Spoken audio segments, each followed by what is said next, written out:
بسم اللہ الرحمن الرحیم باب ما جاء فی الرجل یصلی مع الرجلین۔ یہ باب اس بیان کے اندر ہے کہ جب امام کے علاوہ دو مقتدی ہوں تو وہ امام کے ساتھ کیسے نماز ادا کریں گے، وہ مقتدی کہاں پر کھڑے ہوں گے۔ پچھلے باب کے اندر ہم نے پڑھا تھا کہ جب امام کے علاوہ ایک مقتدی ہوگا تو وہ کہاں کھڑا ہوگا۔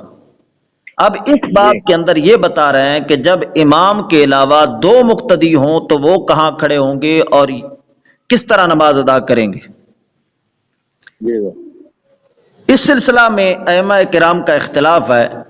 امام ابو یوسف رحمہ اللہ وہ فرماتے ہیں کہ جب امام کے علاوہ دو مقتدی ہوں تو ایک دائیں جانب کھڑا ہوگا اور ایک بائیں جانب کھڑا ہوگا۔ اور امام ابو یوسف رحمہ اللہ وہ استدلال کرتے ہیں حضرت عبداللہ بن مسعود رضی اللہ تعالی عنہ والی حدیث سے جو اسی باب کے اندر آ رہی ہے، جبکہ طرفین اور دیگر ائمہ وہ فرماتے ہیں کہ جب امام کے علاوہ دو مقتدی ہوں تو وہ امام کے دائیں بائیں نہیں کھڑے ہوں گے، دونوں دائیں طرف نہیں کھڑے ہوں گے، بلکہ وہ دونوں امام کے پیچھے کھڑے ہوں گے، یعنی امام کے ساتھ نہیں کھڑے ہو سکتے، نہ دائیں بائیں کر کے کھڑے ہو سکتے ہیں، نہ دونوں دائیں طرف کھڑے ہو سکتے ہیں۔ جب دو مقتدی ہوں تو وہ دونوں پیچھے کھڑے ہوں گے، امام کے ساتھ کھڑے نہیں ہو سکتے۔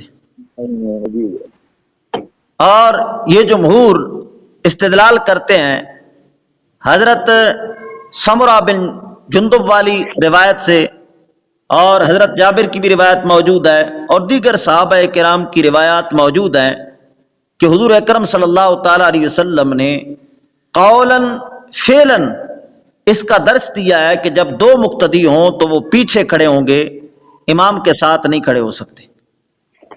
آپ صلی اللہ تعالی علیہ وسلم کی قولی حدیث تو یہی ہے جو اس باب کے اندر آئی ہے کہ حضرت سمرہ بن جندب فرماتے ہیں کہ حضور اکرم صلی اللہ تعالی علیہ وسلم نے ہمیں یہ امر فرمایا کہ جب ہم تین افراد ہوں تو ہم میں سے ایک آگے کھڑا ہو اور دو پیچھے کھڑے ہو کر نماز ادا کریں۔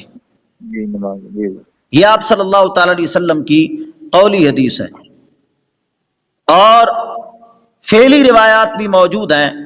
حضرت جابر روایت فرماتے ہیں میں حضور اکرم صلی اللہ تعالی علیہ وسلم کے ساتھ ایک غزوہ کے اندر تھا، حضور اکرم صلی اللہ تعالی علیہ وسلم کے ساتھ میں نے نماز ادا کی، میں بائیں جانب کھڑا تھا، حضور اکرم صلی اللہ تعالی علیہ وسلم نے مجھے اپنے پیچھے سے گھما کر دائیں جانب کر دیا، اور میں اب حضور اکرم صلی اللہ تعالی علیہ وسلم کے دائیں جانب کھڑا ہوں اور حضور اکرم صلی اللہ تعالی علیہ وسلم کے ساتھ نماز ادا کر رہا ہوں۔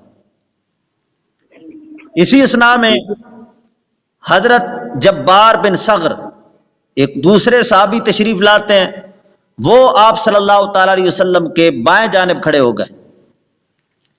پہلے حضرت جابر بھی کہاں کھڑے ہوئے تھے؟ بائیں جانب، لیکن حضور اکرم صلی اللہ تعالی علیہ وسلم نے ان کو گھما کر دائیں جانب کر دیا۔ اب دوسرے مقتدی تشریف لائے ہیں اور وہ کھڑے ہو گئے کدھر؟ بائیں جانب۔ تو حضور اکرم صلی اللہ تعالی علیہ وسلم نے دونوں کے ہاتھ پکڑے اور دونوں کو اپنے پیچھے کر دیا۔ اس سے ثابت ہوا کہ جب امام کے علاوہ دو مقتدی ہوں تو وہ امام کے ساتھ نہ کھڑے ہوں بلکہ وہ امام کے پیچھے کھڑے ہوں۔ رہ گئی دلیل حضرت امام ابو یوسف رحمہ اللہ کی کہ حضرت عبداللہ بن مسعود رضی اللہ تعالیٰ عنہ نے اس طرح نماز ادا فرمائی، آپ کے ساتھ دو مقتدی تھے تو آپ درمیان میں کھڑے ہوئے اور دونوں مقتدیوں کو دائیں بائیں کھڑا کر کے نماز پڑھائی، اور نماز پڑھانے کے بعد فرمایا میں نے جس طرح تمہیں نماز پڑھائی ہے اسی طرح حضور اکرم صلی اللہ تعالی علیہ وسلم نے بھی امامت فرمائی۔ تو اس کا جواب یہ دیا گیا کہ امام ابراہیم نخعی جو سب سے زیادہ عبداللہ ابن مسعود رضی اللہ تعالی عنہ کے احوال اقوال کو جاننے والے ہیں، سب سے زیادہ ان کی روایات اور ان کے مذہب سے آشنا امام ابراہیم نخعی ہیں۔ وہ فرماتے ہیں کہ عبداللہ ابن مسعود نے اس طرح جو جماعت فرمائی تھی وہ جگہ کی تنگی کی بنا پر تھی، تو لہٰذا اس سے مطلقاً استدلال نہیں کیا جا سکتا کہ جب دو مقتدی ہوں تو وہ اسی طرح کھڑے ہوں گے کہ سیدنا عبداللہ ابن مسعود رضی اللہ تعالیٰ عنہ نے اس طرح ادا فرمائی ہے نماز اور فرمایا کہ میں نے حضور اکرم صلی اللہ تعالی علیہ وسلم کو ایسے دیکھا، یہ جگہ کی تنگی کی بنا پر تھا، پہلی بات۔ دوسری بات یہ ہے کہ عبداللہ ابن مسعود رضی اللہ تعالی عنہ کی یہ حدیث موقوف ہے، مرفوع ہے بھی نہیں، یعنی اس کا مرفوع ہونا صحیح نہیں ہے۔ اور تیسری بات علامہ نووی رحمہ اللہ نے فرمائی، آپ فرماتے ہیں کہ حضرت عبداللہ ابن مسعود رضی اللہ تعالی عنہ نے یہ جو نماز ادا فرمائی ہے، دو مقتدیوں کو ساتھ کھڑا کیا اور حضور اکرم صلی اللہ تعالی علیہ وسلم کے بارے میں فرمایا کہ آپ صلی اللہ تعالی علیہ وسلم نے بھی اسی طرح ادا فرمائی، تو یہ اباحت کے طور پر تھا، اور ہم بات کر رہے ہیں استحباب کی، یعنی مستحب یہ ہے کہ وہ دو مقتدی پیچھے کھڑے ہوں، لیکن اگر دونوں مقتدی امام کے ساتھ بھی کھڑے ہو جاتے ہیں تو یہ مباح ہے، جائز ہے۔ سمجھو نہیں سمجھو جی؟ تو جب امام کے علاوہ دو مقتدی ہوں، اگر ایک دائیں کھڑا ہو جاتا ہے ایک بائیں کھڑا ہو جاتا ہے تو اس طرح مکروہ ہے، اور اگر ایک امام کے ساتھ کھڑا ہے ایک پیچھے کھڑا ہے تو اس طرح بھی سخت کراہت ہے۔ لیکن وہ دونوں مقتدی امام کے دائیں جانب کھڑے ہو جاتے ہیں تو یہ مکروہ تنزیہی ہے۔ ایک مقتدی ہو تو امام کے دائیں جانب کھڑا ہوگا، اور دو ہوں تو انہیں حکم ہے کہ وہ پیچھے کھڑے ہوں، لیکن اگر امام کے دائیں جانب دونوں کھڑے ہو جاتے ہیں تو اس میں کراہت ہے لیکن تنزیہی، تحریمی نہیں ہے۔ اور اگر تین مقتدی ہوں وہ امام کے ساتھ ہی کھڑے ہو جاتے ہیں پیچھے نہیں کھڑے ہوتے تو اب اس صورت میں کراہت تحریمی ہوگی۔ تو حضرت عبداللہ ابن مسعود رضی اللہ تعالیٰ عنہ کا یہ عمل اور حضور اکرم صلی اللہ تعالیٰ علیہ وسلم کا حوالہ دینا یہ اباحت پر معمول ہے، یعنی یہ مباح ہے، جائز ہے، لیکن مستحب کیا ہے؟ جو حضور اکرم صلی اللہ تعالیٰ علیہ وسلم نے امر بھی فرمایا اور فعلاً بھی اس طرح فرمایا۔ تو امام ترمذی باب باندھ رہے ہیں اس سلسلہ میں، فرماتے ہیں کہ جب امام کے علاوہ دو مقتدی ہوں تو نماز کیسے ادا کریں گے؟ پہلی روایت لاتے ہیں، فرماتے ہیں حدثنا بندار محمد بن بشار قال حدثنا محمد بن ابی ادی قال انبأنا اسماعیل بن مسلم عن الحسن عن سمرہ بن جندب قال امرنا رسول اللہ صلی اللہ تعالی علیہ وسلم اذا كنا ثلاثة ان يتقدمنا احدنا۔ حضرت سمرہ بن جندب فرماتے ہیں کہ ہمیں حضور اکرم صلی اللہ تعالی علیہ وسلم نے امر فرمایا کہ جس وقت ہم تین افراد ہوں تو ہم میں سے ایک کیا ہو؟ مقدم ہو، یعنی تینوں ایک سیدھ میں کھڑے ہو کر ایک امام بن جائے اور دو دائیں بائیں کھڑے ہونے والے مقتدی بن جائیں، اس طرح نماز نہ ادا کریں بلکہ امام کیا ہو؟ مقدم ہو۔ وفی الباب، اس باب کے اندر حضرت عبداللہ بن مسعود کی بھی روایت ہے اور جابر کی بھی روایت ہے، حضرت جابر کی جو ابھی پیش کی ہے۔ امام ترمذی کہتے ہیں کہ سمرہ کی جو حدیث ہے یہ غریب ہے۔ والعمل علی ھذا عند اہل العلم، اہل علم کا اس پر عمل ہے کہ جب دو مقتدی ہوں امام کے علاوہ تو وہ کہاں کھڑے ہوں؟ پیچھے کھڑے ہوں۔ قالو، جمہور اکثر اہل علم فرماتے ہیں اذا کانوا، جس وقت ہوں ثلاثتاً تین مقتدی تو قام رجلان خلف الامام، کہ وہ دو مقتدی امام کے پیچھے کھڑے ہوں۔ اب دوسرے والی روایت لاتے ہیں جو حضرت عبداللہ ابن مسعود کی ہے، ورویہ عن ابن مسعود، حضرت عبداللہ ابن مسعود سے روایت کی گئی ہے کہ انہ صلی بعلقمہ والاسود، کہ حضرت عبداللہ بن مسعود نے حضرت علقمہ اور حضرت اسود کے ساتھ نماز ادا فرمائی، انہیں نماز پڑھائی. فاقام احدہما، ان میں سے ایک کھڑا ہوا عن یمینہ، آپ کے دائیں جانب، والآخر عن یسارہ، اور دوسرا آپ کے بائیں جانب کھڑا ہوا. اس طرح آپ نے نماز ادا فرمائی. وَرَوَاهُ عَنِ النَّبِيِّ صلی اللہ تعالی علیہ وسلم، اور اس کو حضور اکرم صلی اللہ تعالی علیہ وسلم سے روایت کیا کہ حضور اکرم صلی اللہ تعالی علیہ وسلم نے بھی اسی طرح نماز ادا فرمائی تھی. جی دوست. وقد تکلم بعض الناس فی اسماعیل ابن مسلم من قبل حفظہ، پہلی روایت جو تھی سمرہ بن جندب والی، اس کے اندر ایک راوی آئے تھے اسماعیل بن مسلم، جی ان کے متعلق فرماتے ہیں کہ ان کے حافظہ کی جہت سے ان پر کلام ہے. جی یہ انتہائی فقیہ ہیں اور بہت بڑے مفتی تھے، بصرہ کے رہنے والے تھے، لیکن اکثر طور پر انہوں نے مکہ کے اندر رہائش رکھی، اسی وجہ سے ان کو اسماعیل بن مسلم مکی کہا جاتا ہے. یہ بہت بڑے مفتی ہیں اور بہت بڑے فقیہ ہیں، لیکن ان کو تقریباً تمام عمر اختلاط رہا. یہ ایک روایت کو تین طرح بیان کر جاتے تھے، ایک روایت کو 3 طرح بیان کر جاتے تھے. ان کا حافظہ اس طرح درست نہ تھا، اختلاط تھا ان کو، تو اس بنا پر ان پر کلام ہے، اور اس بنا پر اس روایت کے اندر کمزوری آ جائے گی. جی اگلا باب مانتے ہیں، باب ما جاء فی الرجل یصلی ومعہ الرجال والنساء. جی ونساء. یہ باب اس امام کے بارے میں ہے کہ جس کے ساتھ مرد بھی ہوں اور عورتیں بھی ہوں.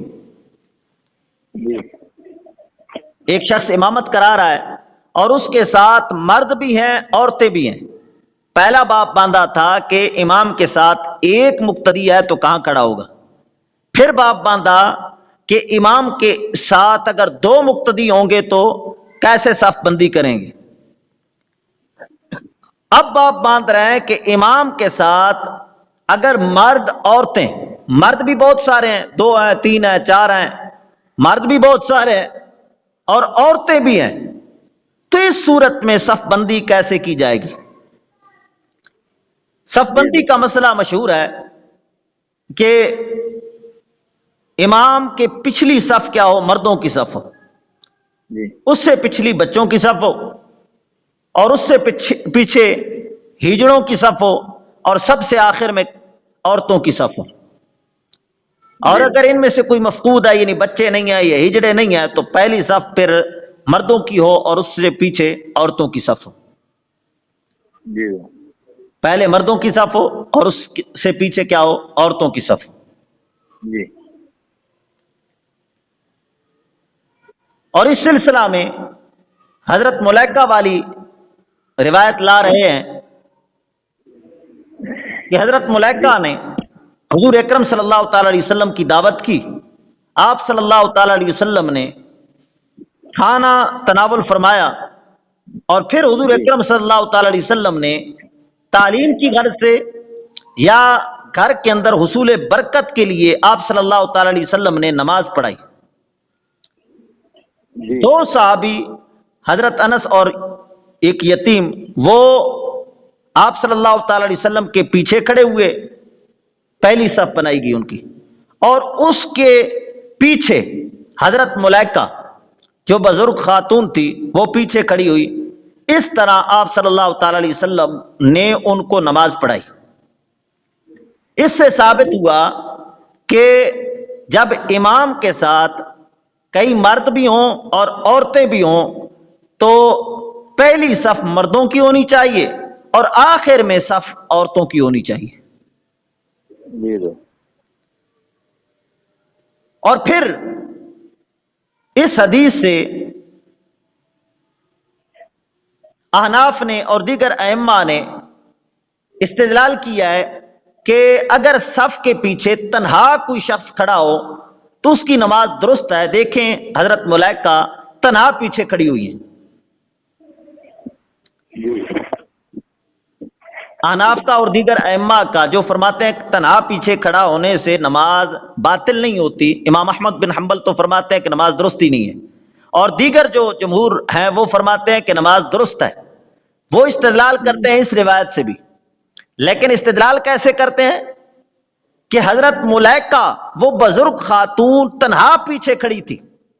اب مرد ہو یا عورت ہو، تنہا پیچھے کھڑا ہونا دونوں کے لیے ایک ہی حکم رکھتا ہے. جی جبکہ یہاں پر امام ترمذی نے جمہور کے استدلال کو غلط پیش کیا ہے.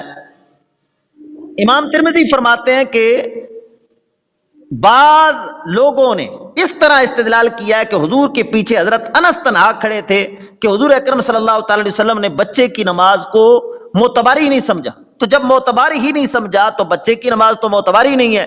اب بچہ کھڑا ہے حضرت انس کے ساتھ لیکن اس کا اعتبار نہیں ہے. جب اعتبار نہیں ہے تو حضرت انس گویا کہ تنہا کھڑے ہیں. جبکہ جمہور کا استدلال اس طرح نہیں ہے. حضرت انس سے استدلال نہیں کیا جمہور نے. استدلال کس سے کیا ہے؟ حضرت ملائکہ سے استدلال کیا کہ وہ تنہا پیچھے کھڑی تھی. امام ترمذی نے یہ باور کرایا ہے کہ ان ائمہ نے استدلال کیا ہے حضرت انس سے، اور اس طرح استدلال کیا ہے کہ حضرت انس کے ساتھ جو بچے کھڑے تھے ان کی نماز معتبر نہیں ہے. تو گویا کہ حضرت انس تنہا کھڑے ہیں تو لہذا تنہا کھڑا ہونے سے نماز درست ہوتی ہے، باطل نہیں ہوتی، فاسد نہیں ہوتی. تو امام ترمذی نے پھر اپنا خیال یہ فرمایا کہ یہ ان کا استدلال درست نہیں ہے، حالانکہ بچے کی نماز درست ہے. اگر بچے کی نماز درست نہ ہوتی تو حضور پھر حضرت انس کو دائیں جانب کھڑا کرتے، پیچھے کھڑا ہی نہ کرتے.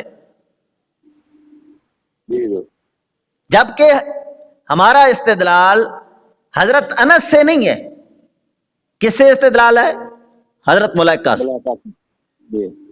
تو امام ترمذی فرماتے ہیں حدثنا اسحاق الانصاری قال حدثنا معن قال حدثنا مالک عن اسحاق بن عبد اللہ بن ابی طلحہ عن انس بن مالک عن جدتہ ملائکہ دعت رسول اللہ صلی اللہ تعالی علیہ وسلم لطعام صنعته فاکل منه ثم قال قوموا فلنصلي بكم. قال انس فقمت الى حسير لنا قد اسود من طول ما لبس فنضحته بالماء فقام عليه رسول الله صلى الله تعالى عليه وسلم فصففت عليه انا واليتيم وراءه والعجوز من ورائنا فصلى بنا ركعتين ثم انصرف. حضرت انس فرماتے ہیں ان جدتہ ملائکہ، یہ جدتہ جو ضمیر ہے نا اس کا مرجع کیا ہے؟ بعض نے کہا کہ اس کا مرجع کون ہے؟ انس بن مالک. تو یہ ملائکہ کون ہے؟ حضرت انس کی نانی. یہ ملائکہ کون ہے پھر؟ حضرت انس کی نانی. لیکن اکثر محققین نے یہ فرمایا کہ جدت ہو ضمیر کا مرجع اسحاق بن عبداللہ بن ابی طلحہ ہیں، تو یہ ان کی دادی ہیں.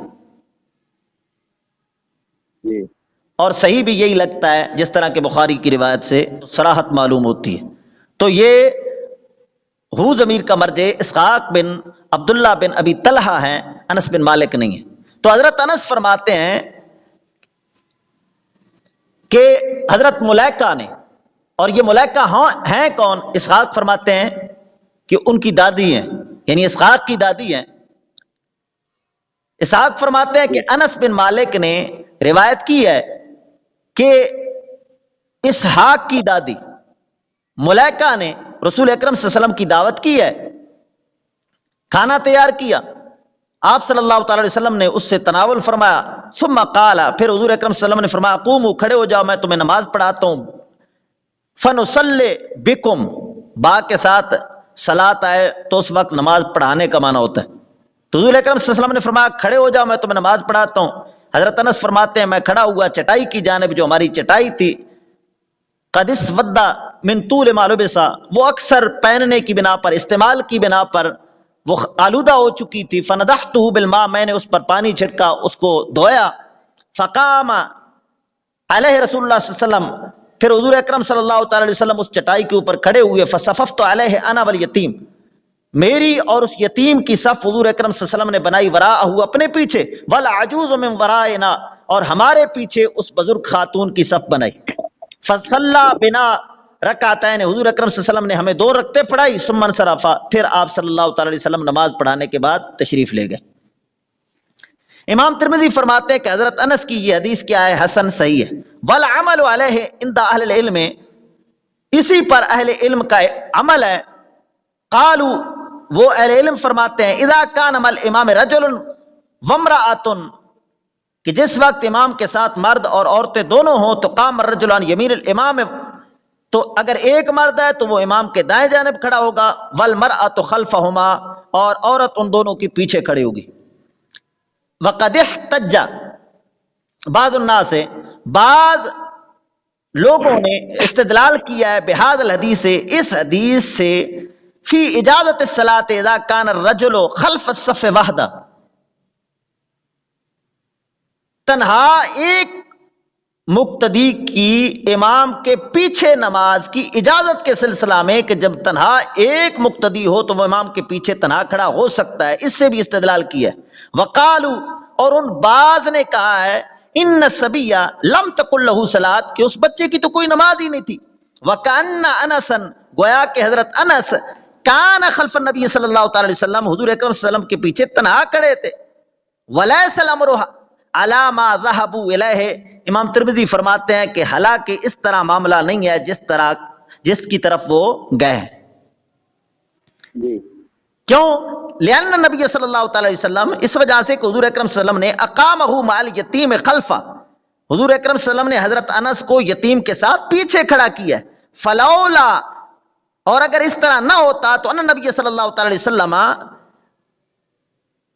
جعل للیتیم الصلاۃ، حضور اکرم صلی اللہ علیہ وسلم اس یتیم کی نماز کو نماز نہ قرار دیتے، لما اقام الیتیم معہ ولا اقامہ عن یمینہ، تو حضور اکرم صلی اللہ علیہ وسلم یتیم کے ساتھ ان کو نہ کھڑا کرتے بلکہ اپنے دائیں جانب کھڑا کرتے۔ تو امام ترمذی فرماتے ہیں ان جمہور کا یہ کہنا کہ تنہا پیچھے کھڑا ہونے سے نماز درست ہو جاتی ہے، اور اس طرح استدلال کیا، یہ استدلال فرماتے ہیں درست نہیں ہے، جبکہ جمہور کا استدلال اس طرح ہے ہی نہیں جس طرح کہ امام ترمذی نے بیان کیا۔ ان کا استدلال حضرت انس سے نہیں ہے بلکہ حضرت ملائکہ سے۔ جی اور امام ترمذی فرماتے ہیں وفی ھذا الحدیث، اس حدیث میں دلالت ہے انہ انما صلی تطوعا اراد ادخال البرکت علیہم، کہ حضور اکرم صلی اللہ علیہ وسلم نے نفل نماز پڑھائی گھر میں حصول برکت کے لیے۔ امام ترمذی فرماتے ہیں کہ حصول برکت کے لیے، کہ ان کے گھر کے اندر چونکہ انہوں نے دعوت کی ہے تو لہذا ان کے گھر کے اندر برکت نازل ہو جائے، حضور اکرم صلی اللہ علیہ وسلم نے نماز پڑھائی۔ لیکن یہ بھی ہو سکتا ہے کہ حضور اکرم صلی اللہ علیہ وسلم نے ان کو نماز پڑھائی ہو نماز کی تعلیم دینے کے لیے۔ تو خیر، اس سے یہ مسئلہ ثابت ہوا کہ جب مرد اور عورتیں امام کے ساتھ ہوں تو مردوں کی صف آگے ہونی چاہیے اور عورتوں کی صف پیچھے ہونی چاہیے۔ اور ساتھ ہی ساتھ یہ مسئلہ بھی معلوم ہو گیا کہ جب امام کے پیچھے تنہا کوئی صف بندی کرتا ہے، یعنی تنہا کھڑے ہو کر نماز ادا کرتا ہے، تو اس کی نماز درست ہے۔ دیکھیں حضرت ملائکہ پیچھے کھڑے ہو کر تنہا نماز پڑھ رہی ہیں۔ جی